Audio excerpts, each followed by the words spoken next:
নমস্কার বন্ধুরা, পশ্চিমবঙ্গ সরকারের অধীনস্থ যেসব সরকারি কর্মচারীরা আছেন বা যে সমস্ত কন্ট্রাকচুয়াল বা ক্যাজুয়াল স্টাফরা আছেন তাদের জন্য একটি খুশির খবর উঠে আসছে। এবছর যে বোনাসের যে মেমোরেন্ডাম সেটি কিন্তু আজই প্রকাশ হয়েছে। আপনারা এখানে অর্ডারটি দেখতে পাচ্ছেন। 18/3/2025 তারিখে এই অর্ডারটি রিলিজ করা হয়েছে। তার আগে বলে রাখি, যে কোনো খবরের আপডেট সবার প্রথম পাওয়ার জন্য আপনারা কিন্তু আমাদের চ্যানেলটি সাবস্ক্রাইব করে রাখতে পারেন। এবছরের যে বোনাসের মেমোরেন্ডামটি ঘোষণা করা হয়েছে তাতে দুভাবে বোনাসটি দেওয়া হবে। এক, ঈদ উল ফিতরের আগে এই বোনাস দেওয়া হবে এবং 2 নম্বর, দুর্গোৎসবের আগে এই বোনাসটি ছাড়ার কিন্তু কথা বলা হয়েছে, যেটি প্রতি বছরই একই রকমভাবে দেওয়া হয়। এই মেমোরেন্ডামের মধ্যে যতগুলি নিয়ম আছে চেষ্টা করব সব নিয়মগুলি আজকের এই ভিডিওতে তুলে ধরার। আপনারা অবশ্যই পুরো ভিডিওটি দেখবেন। প্রথমেই বলবো কারা কারা এলিজিবল এই বোনাসের ক্ষেত্রে।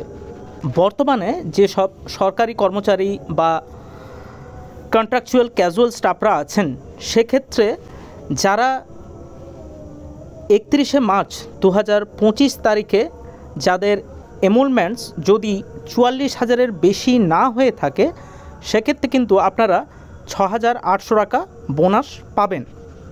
এই এনরোলমেন্টস অর্থাৎ যেটি 44,000 টাকা করা হয়েছে, 2024-এ যেটি ছিল 42,000 এবং আপনারা সকলেই জানেন 2024-এর যে বোনাস ছিল সেটি ছিল 6,000। তো এই 44,000 টাকা যে এনরোলমেন্টস এটি আপনারা কিভাবে হিসাব করবেন, সহজে বলতে গেলে বেসিক পে প্লাস ডিএ মিলিয়ে যদি আপনাদের বেতন বা স্যালারি 44,000 টাকা বা তার কম হয় তাহলে কিন্তু আপনারা এই 6,800 টাকা যে বোনাস দেওয়া হবে তার জন্য কিন্তু এলিজিবল। এবং যারা নতুন অ্যাপয়েন্টমেন্ট যারা পেয়েছেন তাদের চাকরির মেয়াদ যদি 6 মাস হয় 31শে মার্চ 2025 পর্যন্ত, তারা কিন্তু এই বোনাসের জন্য তারাও কিন্তু এলিজিবল হবেন।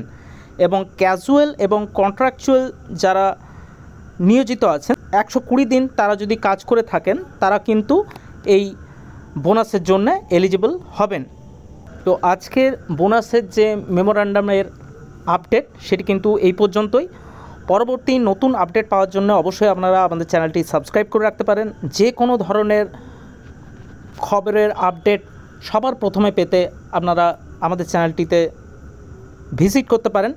নমস্কার, পুরো ভিডিওটি দেখার জন্য ধন্যবাদ।